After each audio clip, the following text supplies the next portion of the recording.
नमस्कार, मैं संजय मिश्रा। आप देख रहे हैं मेट्रो सिटी समाचार। नालासोपारा पूर्व में आज एक चाय की दुकान है और उस चाय की दुकान पर आज खूनी संघर्ष हुआ और इस संघर्ष में एक युवक की मौत हो गई और दो जो है जीवन और मौत के बीच झूल रहे हैं। आपको बता दें कि तीनों युवक आपस में दोस्त बताए जा रहे हैं। ये जो आप तस्वीरें देख रहे हैं नालासोपारा पूर्व की है और ये चाय की दुकान है नमस्कार कैफे, और वहां पर तीनों दोस्त आमतौर पे रोजमर्रा की जिंदगी उनका इस तरीके का बैठना था, रूटीन था जहां पे ये लोग तीनों बैठते थे, ऐसा बताया जा रहा है। आज भी वो लोग दुकान के अंदर ही बैठे थे और इस मामले में जो लड़के तीनों हैं, तीनों का नाम बता दूं, रौनक तिवारी, शुभम दुबे और किशन झा, ये तीन युवक जो तीनों आपस में दोस्त बताए जा रहे हैं और ये तीनों एक ही दुकान पर, इसी दुकान पर प्रतिदिन बैठते थे, ये भी बताया जा रहा है। और आसपास के जो लोग बता रहे हैं कि आज भी तीनों बैठकर नाश्ता कर रहे थे।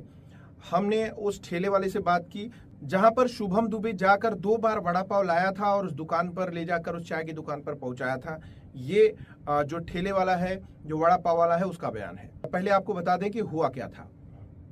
तो आज दोपहर करीब 2 से 2:30 बजे के बीच ये घटनाक्रम वहां पे खूनी संघर्ष हुआ और काफी हलचल हुई। आमतौर पर चाय की दुकान पे लोगों को ये लगा कि यहाँ पे सिलेंडर फटा है और आग लगी है। फायर ब्रिगेड बुलाया जाता है, फायर ब्रिगेड मौके पे आती है, साफ सफाई करती है, लेकिन जब उनको दरवाजा खोला जाता है तो वहां पे 2 युवक जख्मी पाए जाते हैं और जो शिवम दुबे है वो बाहर गली में जाके रोता हुआ पाया जाता है। इस पूरे घटनाक्रम पर पुलिस को सूचना दी जाती है, पुलिस मौके पर पहुंचती है और इस दौरान पुलिस देखती है कि एक युवक रौनक तिवारी, जो स्वभाव से काफी सीधा साधा बताया जा रहा है, वो दुकान का मालिक है और उम्र लगभग 20 से 21 साल है, उस युवक की हत्या हो जाती है, उसे मृत पाया जाता है। और दूसरा युवक जो किशन झा है वो गंभीर रूप से वहां पे जख्मी पाया जाता है और जबकि शिवम दुबे जो है आंशिक तौर पे चोटिल बताया जा रहा था, लेकिन अभी पता चल रहा है कि नालासोपारा पश्चिम के अस्पताल से एडमिट किया गया है और उसके सर पे भी गहरी चोट है और डॉक्टरों ने कहा है कि 24 घंटे ऑब्जर्वेशन में रहने के बाद ही पता चल पाएगा कि वो रिकवर होगा या उसे यहाँ से रेफर किया जाएगा।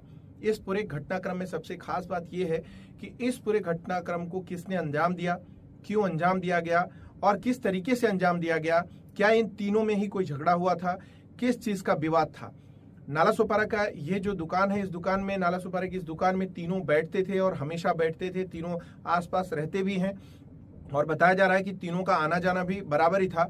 और जब नाश्ता चल रहा था, नाश्ते का दौर चल रहा था, तो अचानक वहां पे ऐसा क्या हुआ कि वो 10x20 के रूम में ये खूनी संघर्ष हो गया और संघर्ष में एक युवक की मौत हो गई, बाकी एक बुरी तरह जख्मी है और दूसरा भी जख्मी बताया जा रहा है।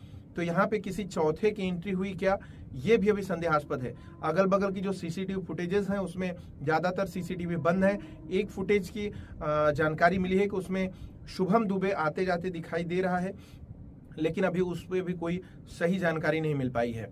तो फिलहाल अभी जो झा है वो अभी शताब्दी अस्पताल मुंबई में उसका उपचार चल रहा है। शुभम दुबे जो है नालासोपारा पश्चिम में उसे एडमिट किया गया है और रौनक तिवारी की फिलहाल मौत हो चुकी है और उसके शव को पोस्टमार्टम में भेजा जा चुका है। तो आप देख रहे हैं कि ये जो नालासोपारा गालानगर का ये प्रकरण है, ये काफी उलझा हुआ है। समझ में नहीं आ रहा है कि इसमें, कुछ लोग कह रहे हैं कि इसमें किसी लड़की का एंगल है जिसको लेकर दोनों में, तीनों में मारपीट हुई होगी। कुछ लोग कह रहे हैं कुछ दिन पहले संतोष भवन नालासोपारा में कुछ लोगों से इनका विवाद हुआ था, उस प्रकरण में कुछ बातचीत हुई होगी।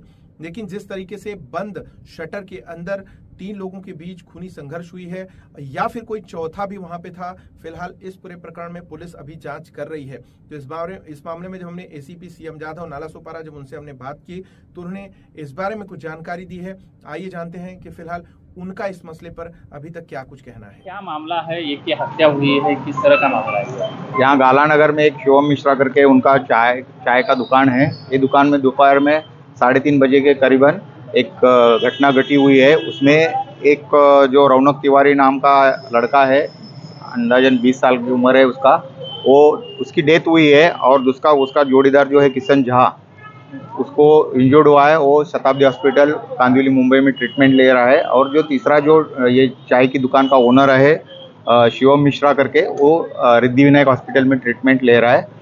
तो इसमें इसकी एक की मौत हो गई है। प्राथमिक जांच में किस तरह से अंदर का हादसा हुआ है? अंदर जो मतलब मारामारी जो हुआ है वो दिखता है, वहाँ पे रॉड वगैरह गिरा हुआ है, लेकिन जो किससे मारामारी हुई है और कौन सा कारण इंसिडेंट हुआ है, ये अभी तक पुलिस ये कर रही है, इन्वेस्टिगेशन कर रही है और कंप्लेन लेके पुलिस तपास कर रही है।